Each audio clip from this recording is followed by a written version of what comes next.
Velasco, and thank you for reading. Manny Pacquiao, Nicole, I don't think there will be a problem for Manny. Has his share of great fights. But every once in a while, human mind can also be considered a muscle. Again, athletes have to train. Only here on Para sa Bayan.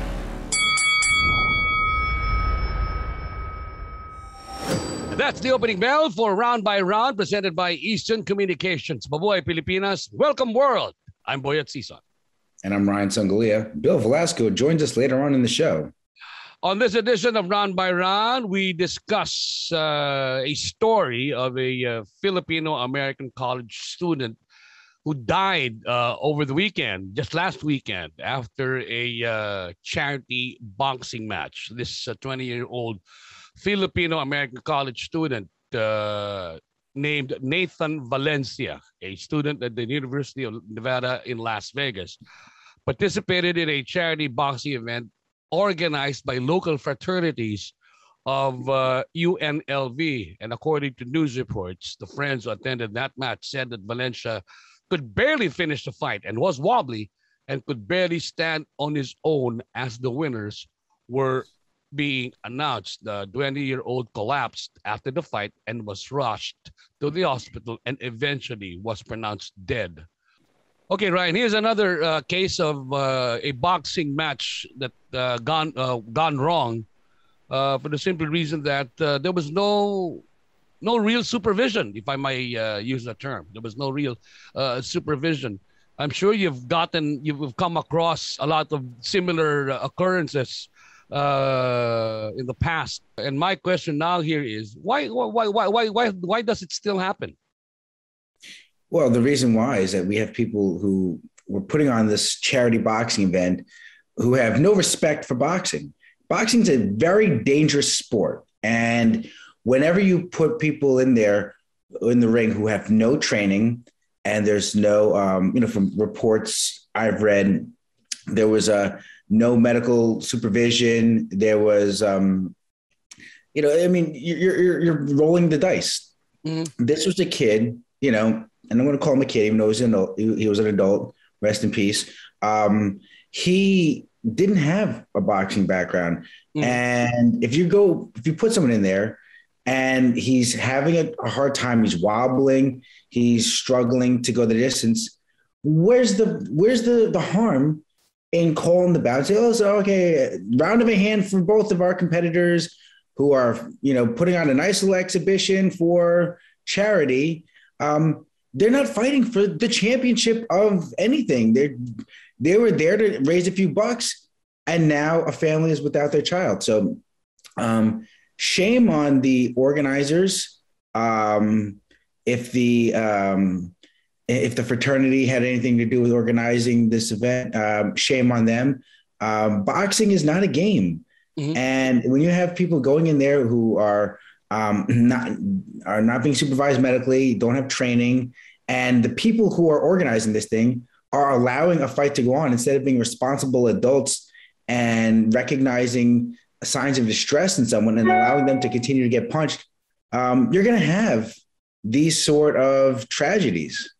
From your knowledge, since you are based in the United States, a lot of these fraternities, of course, just like in the Philippines, are bounded by the rules of the university. How much of a liability do you think would the UNLV have in this case? It depends on whether they acted. First of it, did it take place on university property? Did it? Was it sanctioned by? It's Kappa Sigma Fight Night, as they're calling it. So I assume, but I can't know for certain, that the fraternity had some knowledge of this. The leadership of that chapter of the fraternity that may hold them liable. But this is why there are safeguards in place when you're doing, say, an amateur fight, right? And now this may not count, even though they were clearly amateurs in the sense that they were not professionals or trained. This may not count as an amateur bout if they were if they were not registered with USA Boxing, they didn't have like the passbook, their license, so to speak. But when you have these kinds of shows, you're supposed to be licensed. You're supposed to go through medical procedures. Even as amateurs, you have to, pass a physical. You have to, you have to do all that sort of stuff to ensure your physical ability to compete relatively safely. Because let's be honest, there's no safe way to box. And it doesn't appear that any of this happened. This young man may have entered, the ring with an injury that he didn't know about, or he just may have been pushed to his limits. I on my part, personally, I think even there might be even some sort of a liability as far as Las Vegas is concerned. For the simple reason, it is a public event. They had the public to watch.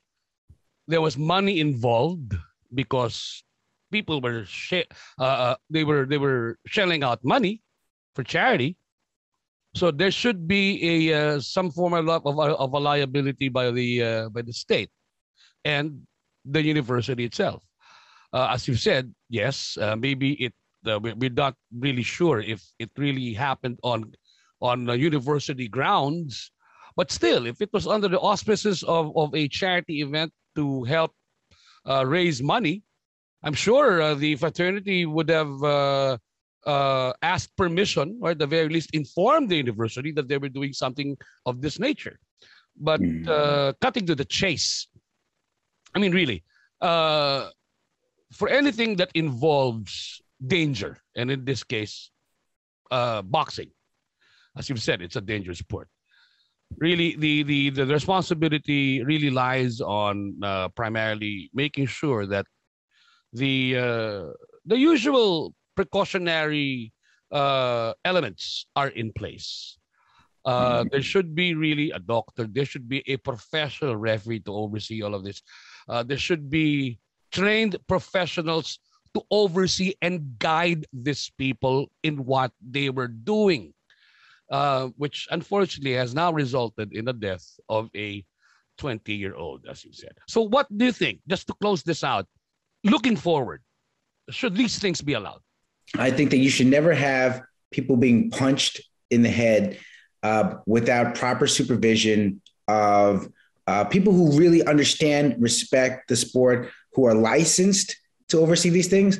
To own a boxing gym in America, you have to be licensed, by USA Boxing. You have to go through certifications. You have to go through education on proper protocols if someone is injured. There are a lot of different safeguards. I don't know that any of this took place at that event, but it is a black eye to boxing because the biggest issue with boxing, the biggest danger towards boxing as an establishment, I feel, is people who don't respect or understand the sport being given any kind of authority or reign in the sport. And then these sort of things happen. It's unfortunate, but this young man, he if there were clear signs that he was hurt, he should not have been allowed to continue. And, I can't help but feel that this is a tragedy that could have been averted. We now go to our second topic of discussion. As you already, for some of you who are boxing fans in the Philippines and are sports fans, you already might have gotten wind of the election of a new president of the Association of Boxing Alliances of the Philippines, which released a statement on Thursday last week, saying that former executive director Ed Picson has now been elected as the new president of the Association of Boxing Alliances in the Philippines. Mr. Picson, who served as longtime executive director and secretary general of the association, is succeeding outgoing president Ricky Vargas, who will now assume the chairmanship of the ABAP. For the time that he has been the secretary general and executive director of ABAP, how have you seen Ed Picson, Ryan Songalia, as a very involved entity as far as amateur boxing is concerned? First things first, I think a lot of people would be surprised to find out that Ed Pixon hasn't always been the president, because he's always been out there. He's the guy who, as you said, is hands-on. He is very invested, not just professionally, but emotionally in the development of the fighters. He's really overseen the ABAP program going to another level. And, he's really reaping the benefits of that. As we saw at the 2020 Olympics, where we brought home 2 silvers and a bronze medal. It was our greatest medal haul ever. But you have to remember something. These are not overnight successes. These are things that have been put in place for a long time. I mean, Ymir Marshall was a child when they brought him in.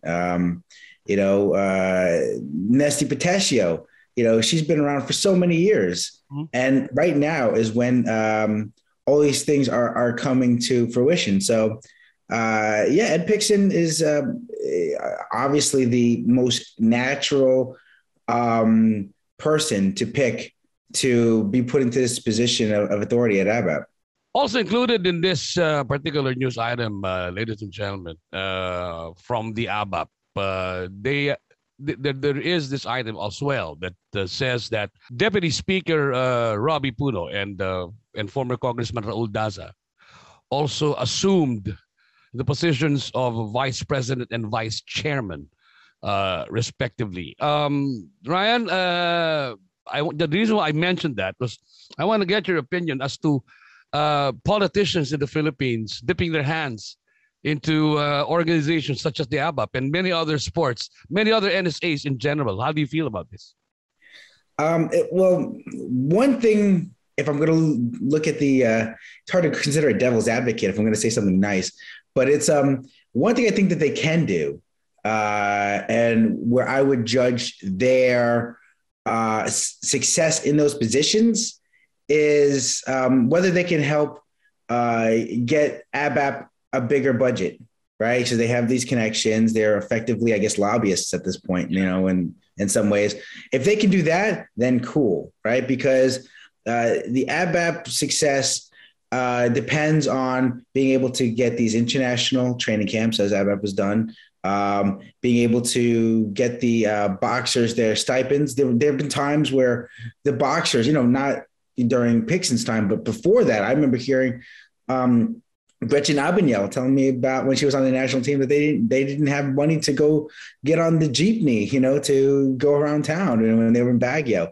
I think that's where these politicians can be effective. Otherwise, avoid politicizing sporting events in terms of, I'm going to try and put my hands in this soup to take credit for something. Ed Pixon's been doing a great job. There is no one who would be better at this position in the Philippines than him. Stay out of his way and just try to build off the success. But you already know how it is. Politicians, former politicians. That's not just a problem in the Philippines. We have the same thing here in the U.S. They're going to get their jobs. Well, Mr. Ed Pixon will now be given the task as well, Ryan, to appoint the successors for the Secretary General and the Treasurer posts of the association and as a last take on this before we move on to our next segment, I truly believe, and I agree with you, that Mr. Pixon is really the best man for the job. But I will leave our audience is this. With the success that we had in the Tokyo Olympics and 2022 being a very, very busy sporting year with the Southeast Asian Games, the Asian Games, and the build-up to 2024 in Paris, it seems that it's going to be a really tough order for ABAP to again match, or at the very least, now that the country has tasted how it is to have 3 medalists in the Olympics, for them to surpass that, because that is exactly what the country is expecting them to produce. Now, for the next segment of today's program, when I turn it over to our boss man, our colleague, Bill Velasco. Bill? Maraming salamat, Boyet at Ryan. Today, I'd like to talk about a dark period in Philippine boxing. No? Ang tinatawag ko rito ay yung mga bootleg boxers. Bakit po bootleg? Kasi ang ibig sabihin ho niyan ay illegal po. Dahil nangyari ito at lumago ang Philippine boxing nung panahon na bawal pa ito, pinagbabawal pa sa ating bansa. May 3 boksingero na nakilala sa The Olympic Club, no? Isa pong bar sa Manila na may boxing ring sa loob. At doon sa boxing club na yon, bawat Miyerkules at Sabado nagkakaroon sila ng mga laban at doon nakilala ang 3 sa pinakaunang mga international champion ng bansa. Ang una natin pag-uusapan ay si Dencio Cabanela. Now, Dencio Cabanela was a 3-division Orient boxing champion. Anong kakaiba doon sa ginawa ni Dencio Cabanela? Marami namang 3-weight boxing champion ngayon. Hawak po ni Dencio Cabanela ang 3 weight division ng sabay-sabay. Ibig sabihin, may mga punto na kalaban niya masyadong layo ang agwat sa timbang. There were times he had opponents who were 17 pounds heavier or more when they got into the ring. Cabanela was very ambitious. He wanted to get rich. He wanted to do all these amazing things. Unfortunately, during that time, boxing being an underground sport in the Philippines would hold matches practically every other week. Now, minsan po 3 beses sa isang buwan lumalaban si Cabanela. At isipin nyo na lang po, iba-iba ang timbang ng mga kalaban niya. Yung mga iba sobrang laki. So eventually, when Cabanela was able to fight overseas, it was too much for him because he had never really gone that long. This was the time when fights were still 20 rounds, about to go down to 15 rounds. And Cabanela was just one day found dead in a pool of his own blood in his hotel room. Now, one of his stablemates at the Olympic Club was Francisco Guillermo, who is also known as Pancho Villa. Now, he adopted the name Pancho Villa dahil mandirigma po yung dating Pancho Villa sa Mexico. Siya po ay leader ng mga rebelde. Kaya pag sinabing Pancho Villa, mabagsik po yung pangalan na yun. Pancho Villa became the first ever Asian world champion. After conquering the Philippines, he boarded a steamer ship, pumunta po siya ng Amerika at doon naging American boxing champion muna siya bago siya naging world flyweight champion. Ngayon, trahedya din ang inabot ni Pancho Villa dahil nung panahon na yun, hindi po siya edukado, shoeshine boy lang po siya. Hindi siya marunong humawak ng pera. At mayroong pinalalaban sa kanya ang New York State Athletic Commission o New York Commission nung panahon na yun at ayaw niyang labanan. Kaya sinuspindi siya, umuwi siya ng Pilipinas. Mabilis niyang sinunog lahat ng pera na kinita niya at napilitan siyang lumaban para magkaroon ng salapi bilang world champion.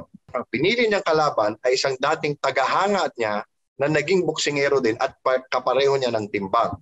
That was Clever Sencio. Clever Sencio was a fan of Pancho Villa. And remember, during those times, it was hard to be a fan because you could rarely hear about them on the radio because radios were not nationwide. Broadcasts were not nationwide at the time. Or you just read about them in the newspapers whenever there were fights. And there were rarely even photos. There were still at the time illustrations of the faces of the boxers. So he became a fan, left the province, went to Manila, at the same time that Pancho Villa left for the States, became a boxer while Pancho Villa was away in the same stable, the Olympic Club, and wanted to become a world champion. Ngayon, hindi niya matanggap na ginagamit lang siya ni Pancho Villa para kumita, pero pumayag siya labanan si Pancho Villa, and that was the very first all-Filipino world championship fight in the sport of boxing.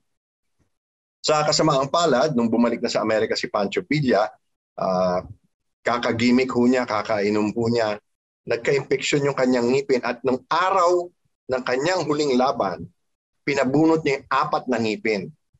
At lumaban pa rin siya at dahil may infection yung ngipin niya, yung isang kamay niya pinangsasangga niya. He was using one hand to protect his jaw and thus lost that fight. A few days later, he died from that tooth infection.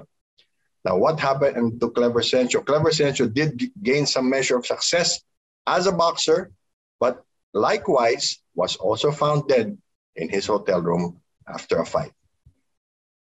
Scientific studies show that since 1900, about 10 boxers die every year from assorted injuries, mostly to the brain.